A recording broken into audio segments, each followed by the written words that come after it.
Bismillah, Assalamualaikum warahmatullahi wabarakatuh. Alhamdulillahirrabbilalamin. Kita wajib mengucap syukur kehadirat Allah Subhanahu wa Ta'ala karena sampai hari ini kita masih diberikan kesehatan dan juga nikmat-nikmat yang lain, sehingga walaupun secara daring kita masih tetap bisa untuk melakukan kewajiban kita belajar. Dan untuk kesempatan kali ini, tema yang akan kita bahas adalah mengenai pencatatan perkawinan. Silahkan video ini disimak sampai selesai. Ada beberapa hal yang perlu saya sampaikan di sini yang menjadi subbahasan kita pada pertemuan kali ini. Yang pertama mengenai pencatatan perkawinan dalam perspektif fikih. Kemudian yang kedua, ada pencatatan perkawinan di Indonesia. Kemudian yang ketiga, ada tujuan dan juga peranan dari pencatatan perkawinan. Dan yang ketiga, yang keempat adalah prosedur pencatatan perkawinan. Kemudian yang terakhir adalah problem-problem yang berkaitan dengan pencatatan perkawinan.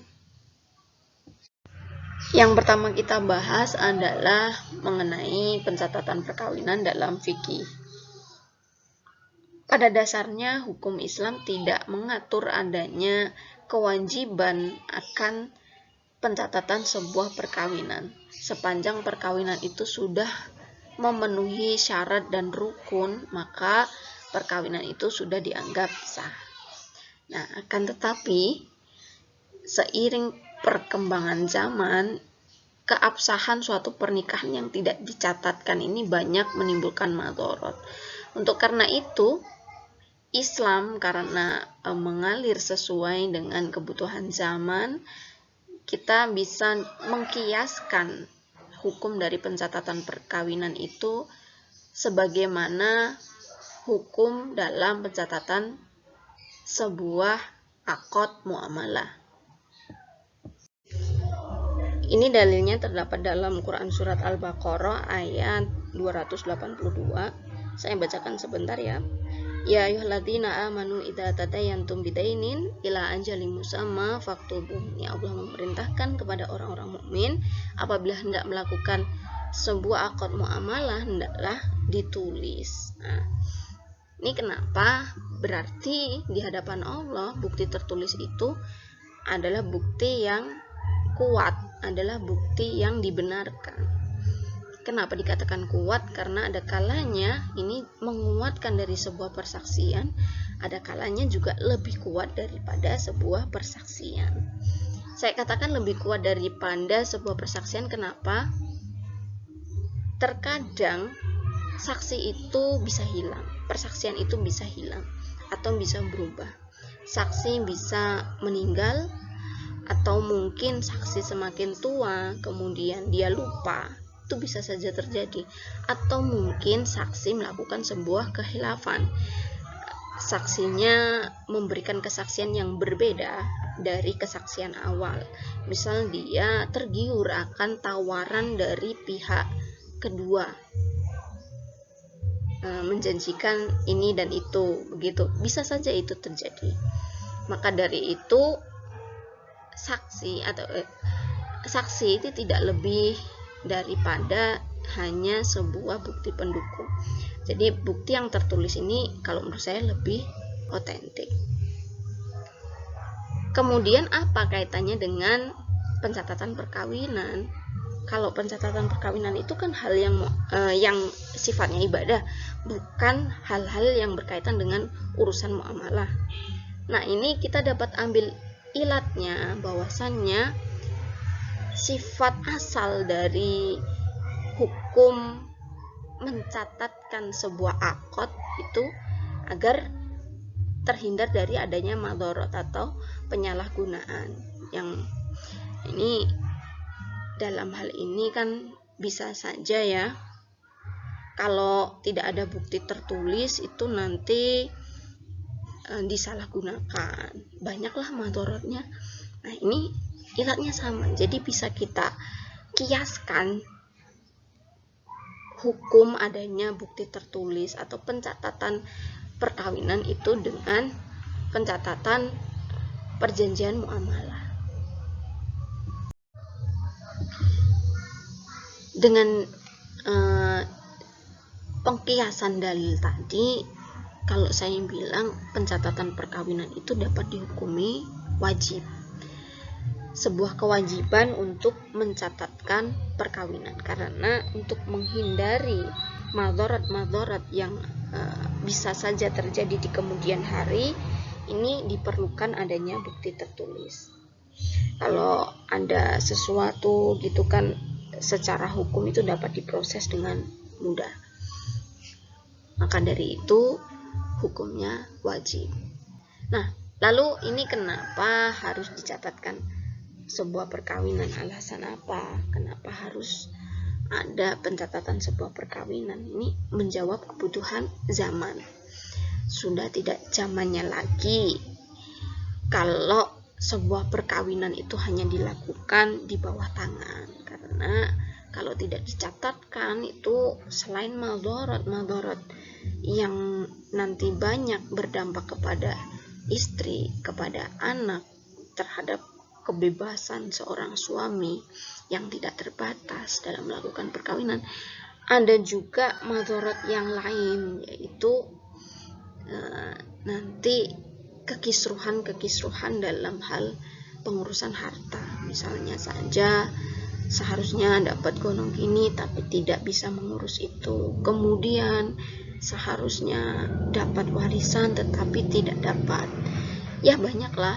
Maka dari itu kenapa ini dapat menjawab dari tuntutan zaman, perkembangan zaman sekarang, dinamika yang terjadi dan terus-menerus berubah ini menjadikan kultur lisan ataupun persaksian secara lisan itu sudah nggak model gitu, udah nggak zamannya lagi, harus pindah kepada kultur yang bersifat tertulis. Inilah ciri-ciri dari masyarakat yang modern, masyarakat yang madani gitu. Kemudian alasan yang lain adalah ya seperti yang saya katakan tadi, bahwasannya saksi itu dapat hilang, sebab-sebab kematian, lupa, hilaf, seperti yang saya katakan tadi. Misal saja saksinya semakin tua dia meninggal, kemudian saksinya semakin tua dia pikun dan juga lupa, kemudian saksinya hilaf, tergoda dengan bujukan atau apa, atau karena dia iri atau apa terhadap pelaku akad, dalam hal ini sepasang suami istri, maka dia mengatakan persaksian yang lain, mungkin tidak mengiyakan atau tidak mengamini adanya sebuah pernikahan pada masa itu, bisa saja seperti itu. Nah, inilah beberapa alasan yang menjadikan pencatatan perkawinan itu harus ada.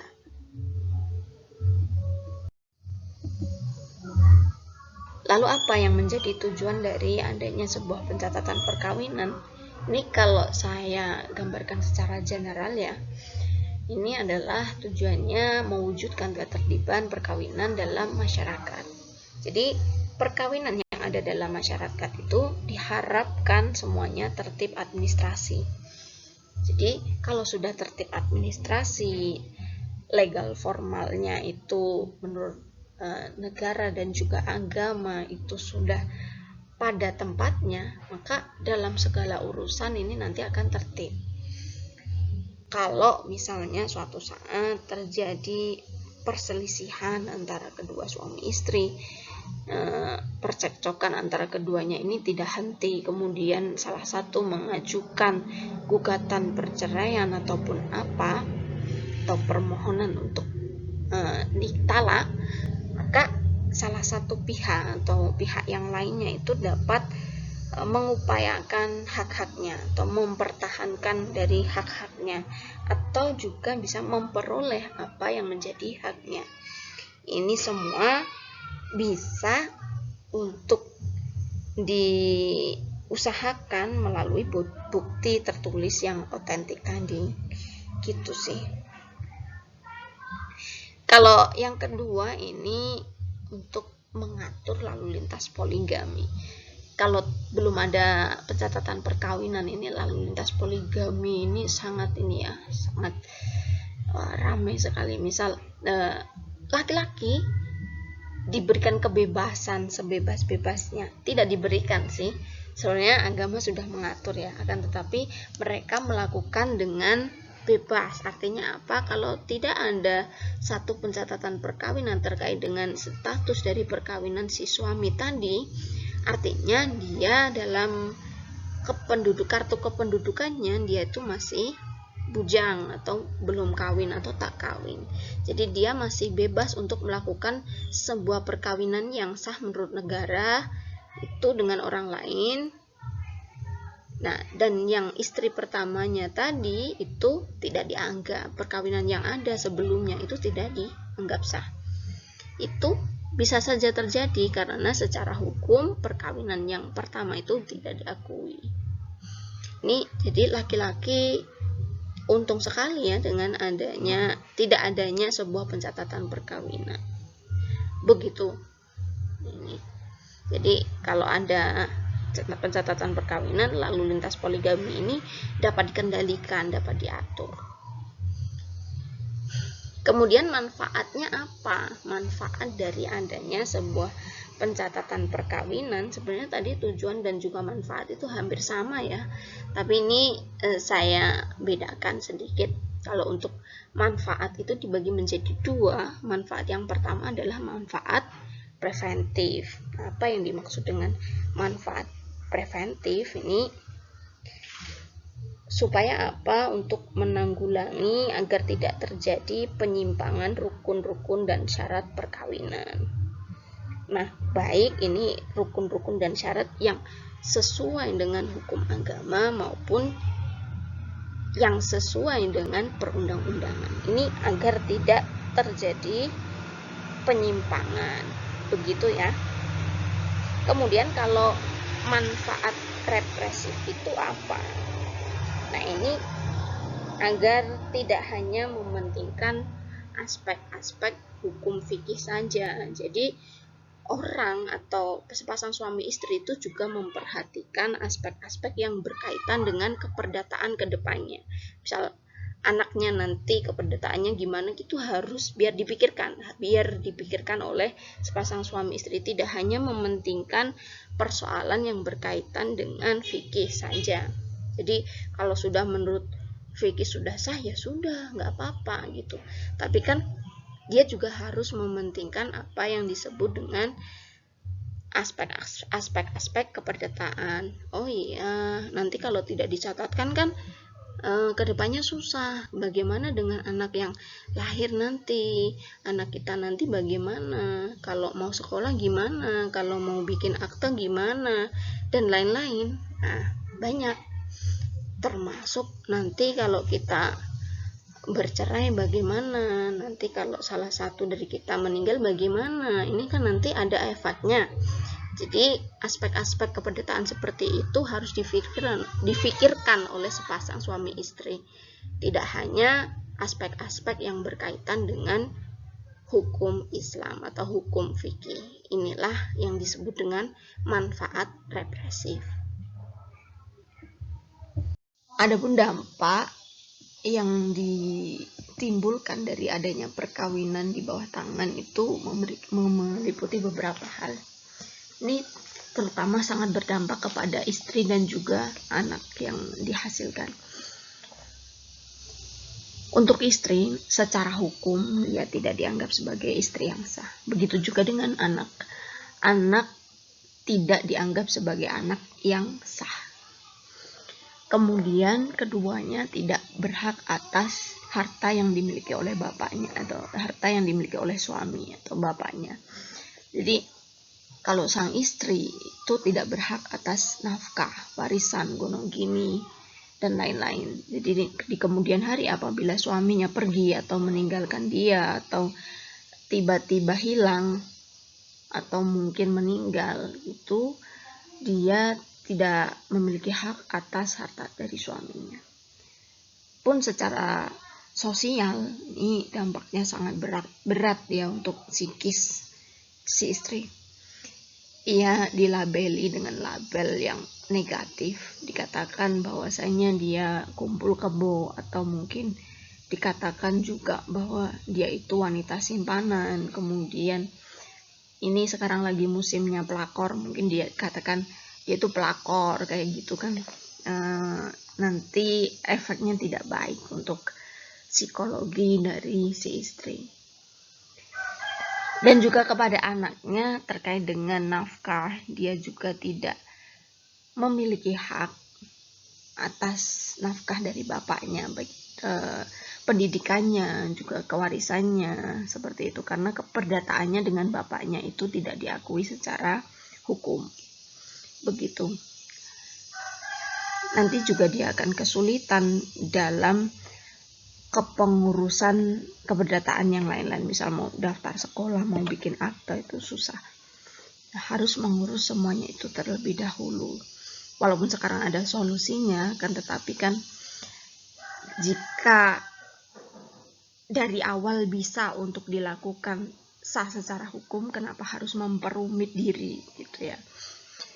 Nah, ini kalau untuk laki-laki atau suami itu diuntungkan dengan adanya perkawinan yang dilakukan di bawah tangan. Kenapa? Karena laki-laki dapat bebas menikah dengan wanita lain secara sah, karena dia dianggap masih bujang.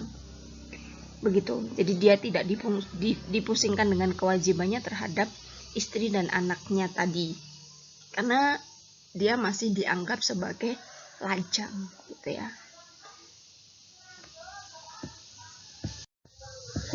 Kaitannya dengan pencatatan perkawinan yang ada di Indonesia, ini ada beberapa regulasi yang mengatur.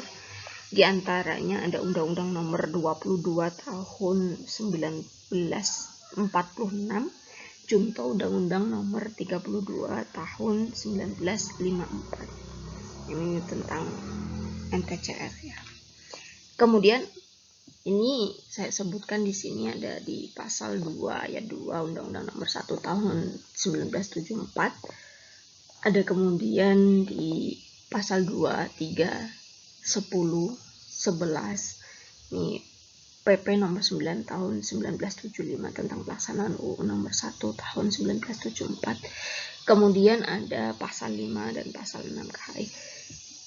Bisa kalian baca sendiri, yang pada intinya memang pencatatan perkawinan itu diwajibkan kepada setiap individu yang melakukan perkawinan di Indonesia. Begitu pula dengan adanya teknis dari pelaksanaan dari pencatatan perkawinan, bisa dibaca dan dipelajari sendiri. Ini lebih lengkapnya lagi, kalian download ini saja, Peraturan Menteri Agama Nomor 20 Tahun 2019, ini yang teranyar tentang pencatatan perkawinan. Di situ lengkap sekali disampaikan mengenai pencatatan perkawinan. Jadi kalau baca ini insya Allah clear. Nah, ini beberapa pasal yang perlu kita bahas. Pasal 2 Undang-Undang Perkawinan, seperti yang sudah kita bahas kemarin di pertemuan kedua atau 3 mengenai rukun dan syarat perkawinan. Pada ayat pertama itu, perkawinan adalah sah apabila dilakukan menurut hukum masing-masing agamanya dan kepercayaan itu. Jadi keabsahan suatu pernikahan itu terindikasi dari rukun dan syarat atau ketentuan-ketentuan yang sudah ditentukan oleh agamanya masing-masing dan kepercayaannya masing-masing.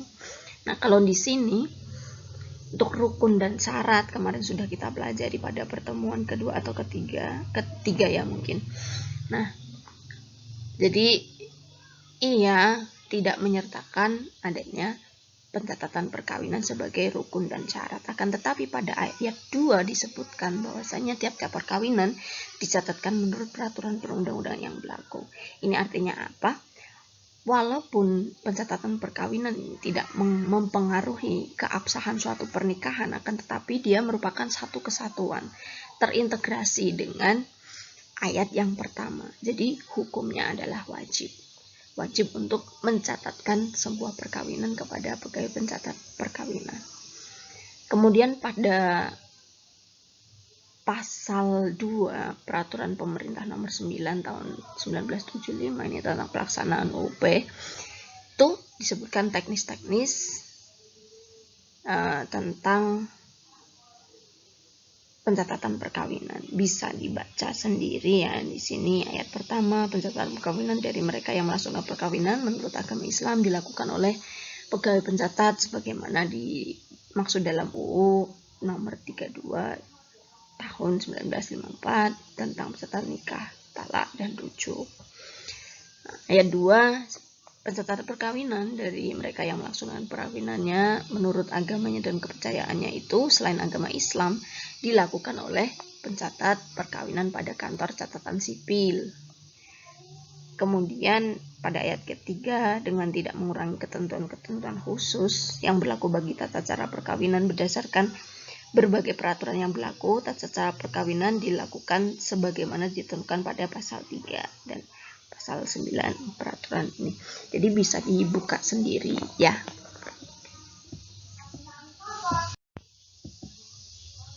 Dalam KHI disebutkan pada pasal 5 ayat pertama, agar terjamin ketertiban perkawinan bagi masyarakat Islam, setiap individu, setiap perkawinan harus dicatatkan. Nah, ini harus dicatat. Jadi artinya hukumnya wajib untuk mencatatkan perkawinan. Kemudian pada ayat 2, pencatatan perkawinan tersebut ada pada ayat 1 dilakukan oleh pegawai pencatat nikah sebagaimana diatur dalam Undang-Undang Nomor 22 Tahun 1946 junto Undang-Undang Nomor 32 Tahun 1954 ya. Kemudian pada pasal 6 disebutkan ayat pertama untuk memenuhi ketentuan dalam pasal 5 setiap perkawinan harus dilangsungkan di hadapan dan di bawah pengawasan pegawai pencatat nikah. Kemudian ayat kedua, perkawinan yang dilakukan di luar pengawasan pegawai pencatat nikah tidak mempunyai kekuatan hukum. Jadi artinya segala perkawinan yang tidak dilakukan di depan pegawai pencatat nikah itu tidak memiliki kekuatan hukum.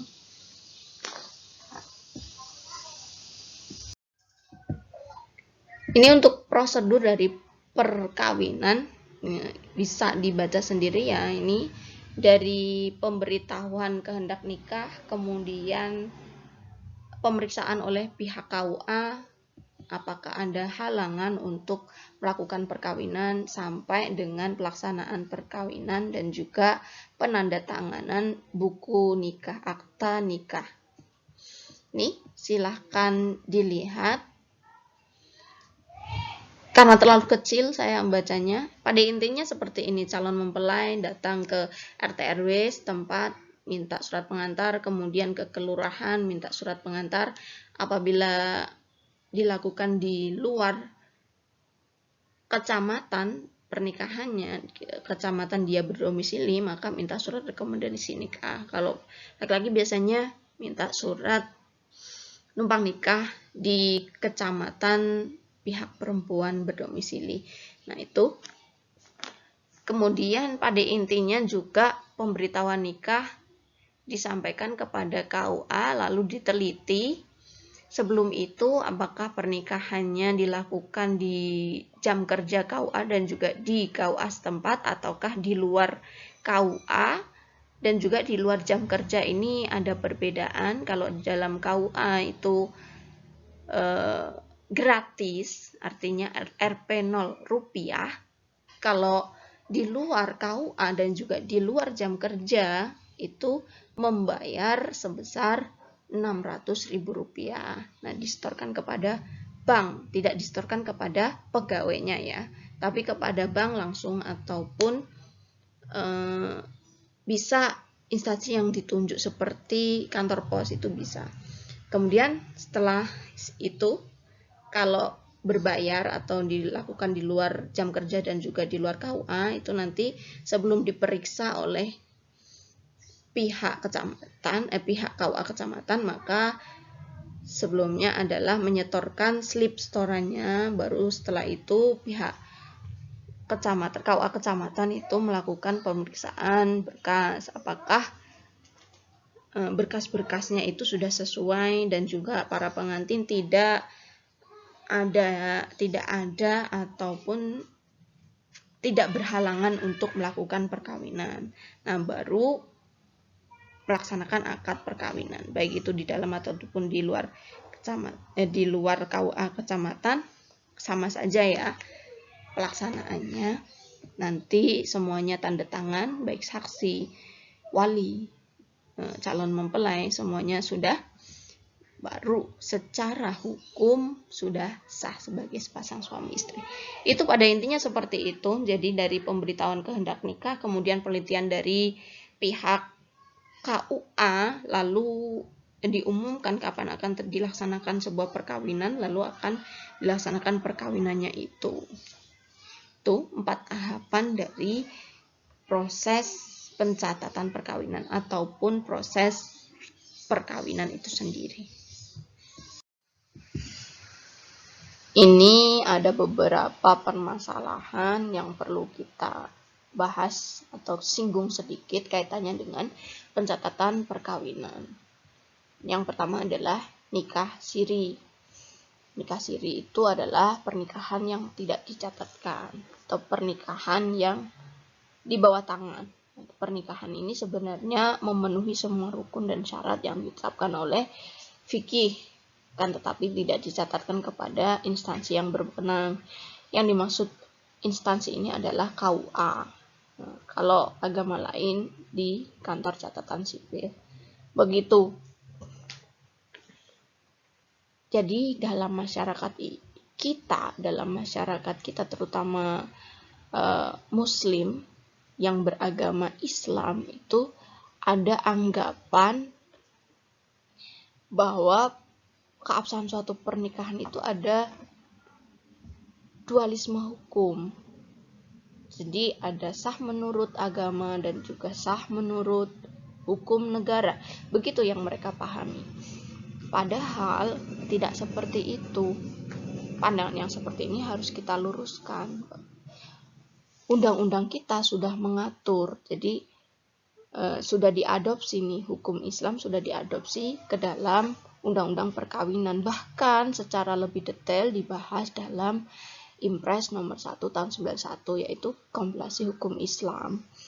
Di situ sudah jelas bahwasannya antara syarat dan rukun dan juga pencatatan perkawinan adalah sebuah kesatuan yang utuh, jadi tidak dapat dipisahkan. Ini sudah terintegrasi.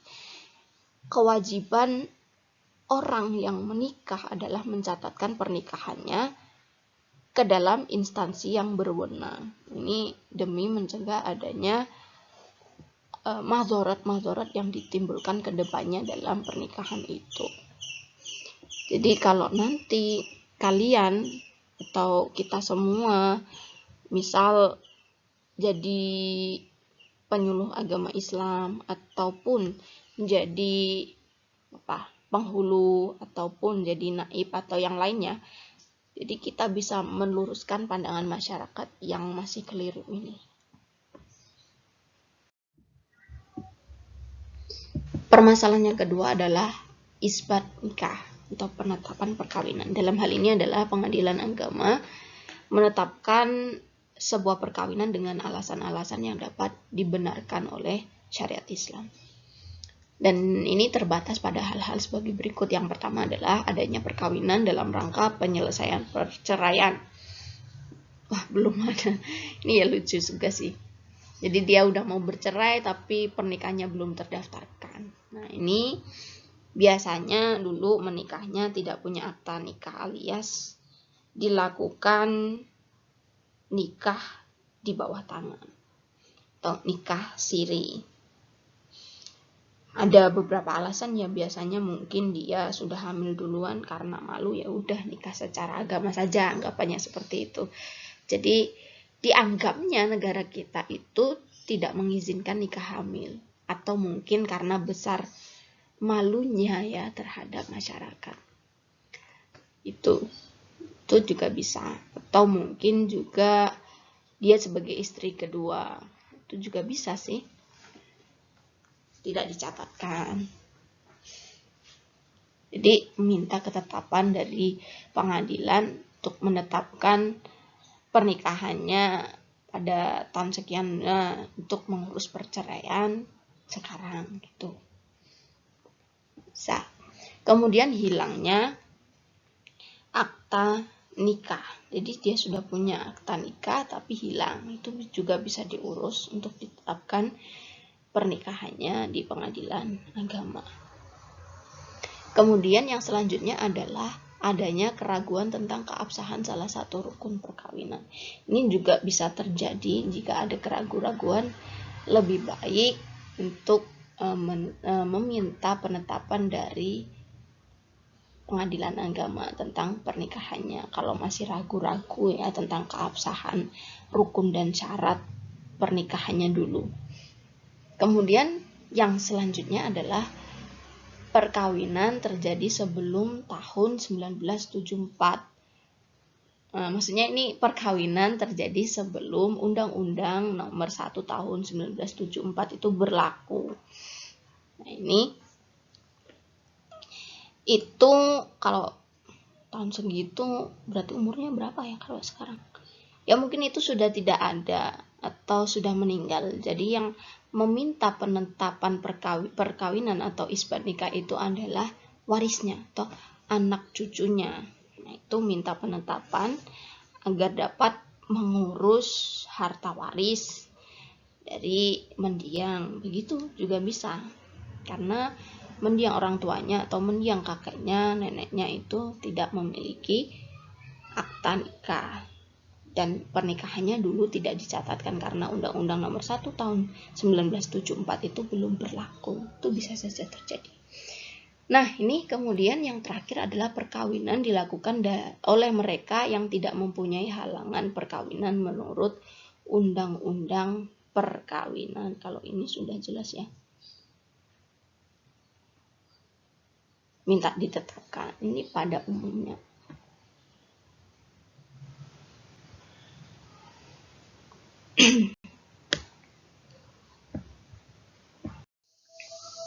Masalah selanjutnya adalah kaitannya dengan pencatatan perkawinan pada pernikahan beda agama. Seperti yang sudah kita ketahui bersama bahwasanya pernikahan beda agama itu dilakukan oleh dua orang yang memiliki agama berbeda atas dasar saling mencintai. Jadi mereka sudah saling mencintai, kemudian ingin melabuhkan cintanya dalam bahtera rumah tangga. Kan tetapi mereka masih kebingungan dalam hal untuk mencatatkan perkawinan. Nah, ini di dalam Undang-Undang Perkawinan disebutkan bahwasanya pernikahan adalah sah apabila dilakukan berdasarkan hukum masing-masing agama dan kepercayaannya itu. Ini artinya apa? Walaupun tidak secara eksplisit menjelaskan larangan untuk menikah beda agama, tetapi di situ terkandung maksud bahwasanya negara menghendaki adanya pernikahan berdasarkan ketentuan agama masing-masing. Jadi menyerahkan urusan pernikahan itu pada agama yang dianutnya. Sedangkan masing-masing agama yang ada di Indonesia, saya kira itu semuanya menghendaki adanya pernikahan sesama pemeluk agama, termasuk di dalamnya untuk umat muslim ya. Di dalam agama Islam menghendaki adanya perkawinan sesama pemeluk agama Islam.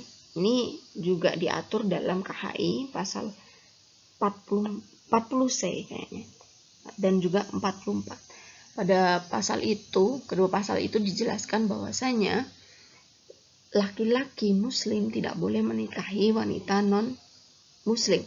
Kemudian perempuan muslimah tidak boleh menikahi laki-laki non-muslim gitu. Pada intinya seperti itu.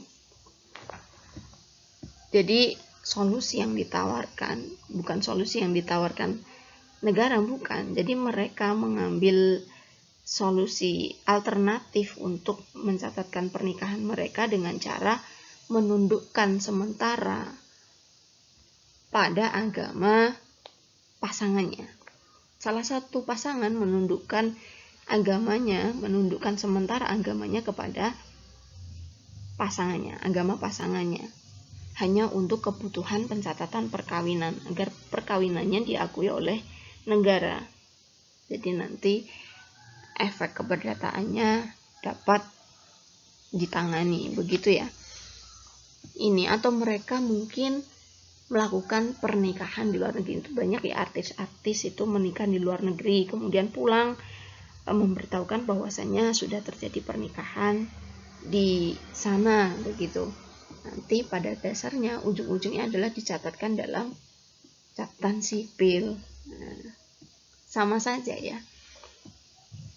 Artinya bertunduk kepada agama salah satu pasangan.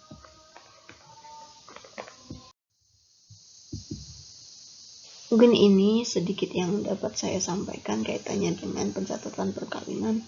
Semoga bermanfaat untuk kita semua. Dari saya cukupkan dulu. Mohon maaf apabila ada kesalahan dari saya. Saya cukupkan. Wassalamualaikum warahmatullahi wabarakatuh.